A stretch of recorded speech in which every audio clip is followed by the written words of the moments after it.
आज हम स्टार्ट कर रहे हैं एक्सरसाइज 10.1 में क्वेश्चन नंबर 10 से। क्वेश्चन नंबर 10 में देखिए एक ऐसा डायग्राम बना हुआ है और आपको त्रिभुज एपीबी, ये त्रिभुज दिखाई दे रहा है एपीबी, और ये वाला त्रिभुज, ये जो दो त्रिभुज हैं इन्हें सर्वांगसम सिद्ध करना है। सर्वांगसम सिद्ध करने के लिए हमें तीन कारण चाहिए। तो देखिए 90 का कोण इसमें भी है, 90 का कोण इसमें भी है।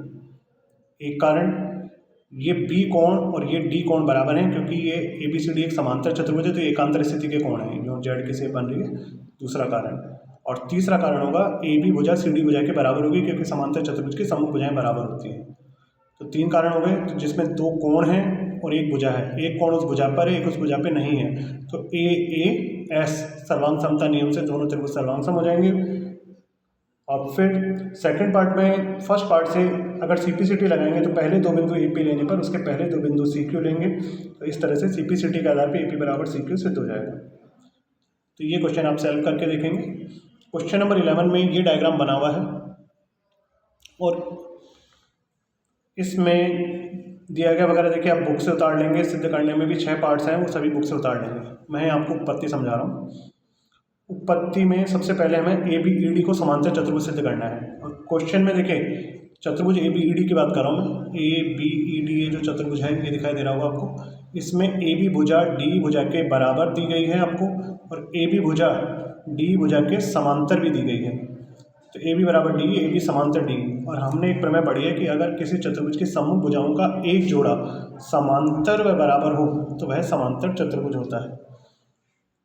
तो इसलिए ABD एक समांतर चतुर्भुज है। इस तरह से पहला भाग सिद्ध हो जाएगा। जो सेकंड पार्ट इसने पूछा चतुर्भुज BEFC उसे समांतर चतुर्भुज सिद्ध करना है, तो चतुर्भुज BEFC में भी आपको क्वेश्चन में ही दिया हुआ है कि BC भुजा EF के बराबर, BC EF के समांतर भी है। ये जो भुजा BC है वो EF के समांतर भी है, BC EF के बराबर भी है। तो सम्मुख भुजाओं का एक जोड़ा समांतर व बराबर है, इसलिए BCFE एक समांतर चतुर्भुज है।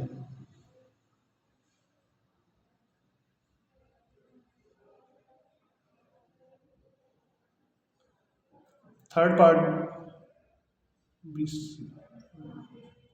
BEFC एक समांतर चतुर्भुज है। थर्ड पार्ट के लिए देखिए जब यहाँ ये समांतर चतुर्भुज सिद्ध हो चुका है तो इसकी AD भुजा B भुजा के समांतर बोली जा सकती है और AD B के बराबर भी बोली जा सकती है। ये होगी पहली कंडीशन। इसी तरह देखिए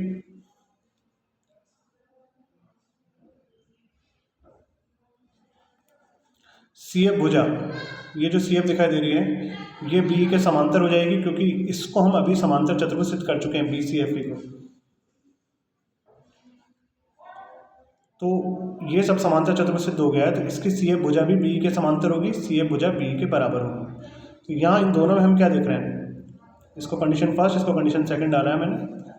कंडीशन फर्स्ट सेकंड में क्या पता चल रहा है, दोनों B के समांतर है तो दोनों आपस में समांतर हो जाएंगे, दोनों B के बराबर है तो दोनों आपस में बराबर हो जाएंगे।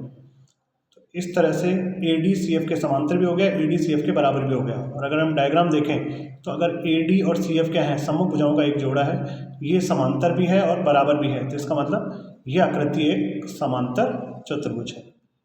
तो चतुर्भुज ACFD एक समांतर चतुर्भुज सिद्ध हो गया।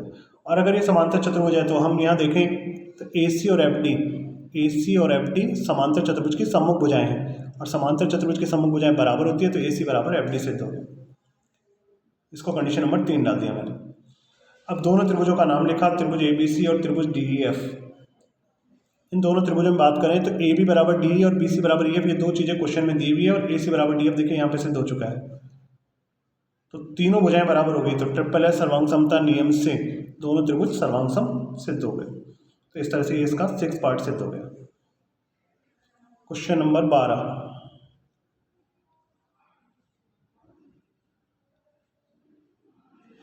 क्वेश्चन नंबर 12 में देखिए एक डायग्राम आपको दिया गया था इस तरह का, A B C और D। ये एक समलंब चतुर्भुज है, इसमें AB भुजा DC भुजा के समांतर है, और ये जो AD है वो BC के बराबर है। मतलब सम्मुख भुजाओं का एक जोड़ा समांतर समलंब में होता ही है, लेकिन जो अन्य दो भुजाएं वो बराबर हैं, ये क्वेश्चन में दिया हुआ है। और आपको ये 3-4 चीज़ें प्रूव करके बतानी है।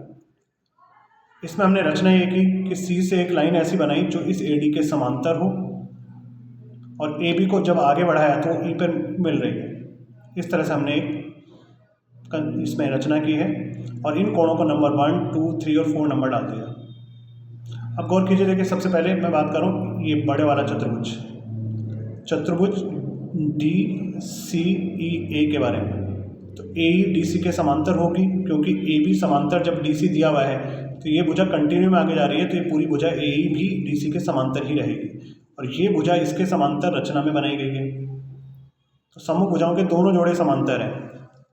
देखिए AE समांतर DC और AD समांतर EC, ये तो दिया गया है क्योंकि AB समांतर DC दिया गया है और ये रचना से, तो इसका अंदर DCEA एक समांतर चतुर्भुज सिद्ध हो गया।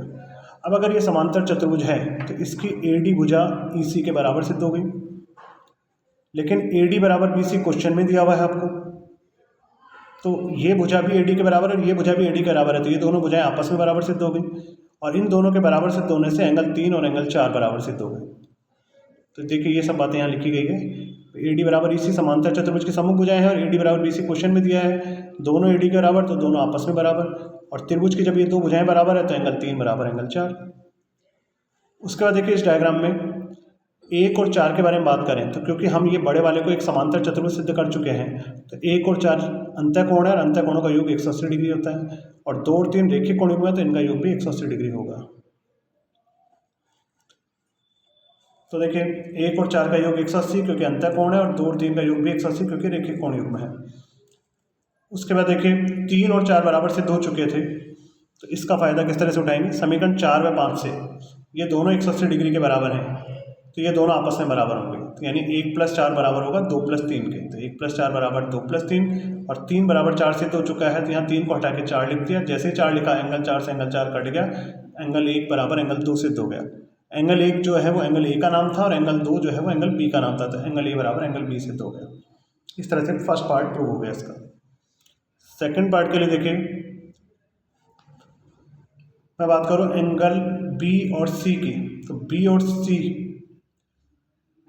अंतःकोण है इस तरह से, क्योंकि AB और DC समांतर रेखाएं हैं, और उसी तरह एंगल A और D भी अंतःकोण है, तो इनका योग भी 180 होगा क्योंकि ये भी AB और DC समांतर रेखाओं के मध्य बने हैं। तो B और C का योग 180, A और D का योग भी 180 और A बराबर B सिद्ध हो चुका है, ये दोनों 180 के बराबर हैं, तो B + C A + D के बराबर होगा समीकरण 7 व 8 से। तो देखिए B + C A + D के बराबर सिद्ध हो गया और एंगल A एंगल B के बराबर सिद्ध हुआ था अभी थोड़ी देर पहले फर्स्ट पार्ट में, तो A को हटा के जब B लिखा तो एंगल B दोनों तरफ से कट गया, C बराबर D सिद्ध हो गया। तो ये इसका सेकंड पार्ट इस तरह से प्रूव हो गया। और थर्ड पार्ट में देखिए ये दो त्रिभुज दिखाई दे रहे होंगे आपको, AB भुजा पे बने हुए दो त्रिभुज नीचे की तरफ ABD और ABC, तो इन दोनों को सर्वांग सम सिद्ध करना है। सर्वांग सम सिद्ध करने के लिए